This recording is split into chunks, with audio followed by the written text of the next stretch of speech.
បងដឹងថាបងមិនសមនឹងអូនទើបអូនបង្ខំចិត្តការចោលបងតែបងចង់ប្រាប់អូនថាអត់ខ្វល់សំខាន់បងស្អាត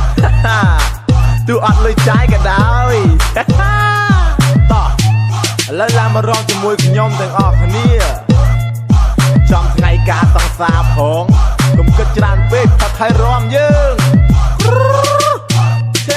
អូនការចោលបងនៅរដូវចូលឆ្នាំកាលពីឆ្នាំមុនធ្លាប់តែរងកម្មជាមួយគ្នាយេតណេះយេតណោជាមួយពុំងារតែឆ្នាំនេះដូចស្ងាត់សូនព្រោះតែរូបអូនចូលរោងការរូបបងនេះត្រូវទឹកនេត្រាតែបងចង់ប្រាប់រូបអូនថាបងនេះអត់ខ្វល់ទេជីវ៉ាធ្វើម៉េចវាជាកម្មវាសនាកុំគិតច្រើនពេកនាំតែឈឺក្បាលដាក់គូនអង្គុយចុះហើយផឹកស្រាបើសិនជាស្វឹងកុំទៅណាឡើងរំទាំងអស់គ្នាថ្ងៃការសង្សាររបស់ខ្ញុំជាមួយអាប៉ែប៉ែប៉ែប៉ែ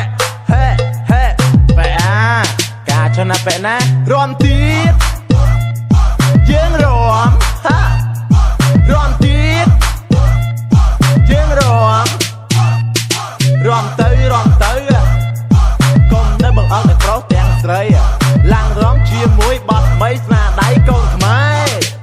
ស្នាដៃកូនខ្មែរបែកអូនកូននៅសบายចិត្តបងនៅតែញ៉ាំបាយហើយនៅតែផឹកទឹកជប់គិតជប់ក្បាលរឿងពីមុននាំតែឈឺក្បាលហើយវិលមុខត្រូវគិតរឿងថ្មីនៅថ្ងៃស្អែកត្រូវទុកកម្លាំងហើយប្រឹងស្រែកច្រៀងតតាំងនឹងវាសនាមិនត្រូវចោះចាញ់នឹងព្រំលីខិតដែលគេតាក់តែងហើយបានចាត្រូវធ្វើជាមនុស្សដែលរឹងមាំកុំឈួតចិត្តព្រោះតែវិបត្តិស្នេហាមកក្រោកឈរឡើងទាំងអស់គ្នាហើយយើងឡើងរំទាំងអស់គ្នាកុំនៅកំព្រាឯកាខូចចិត្តព្រោះតែស្នេហា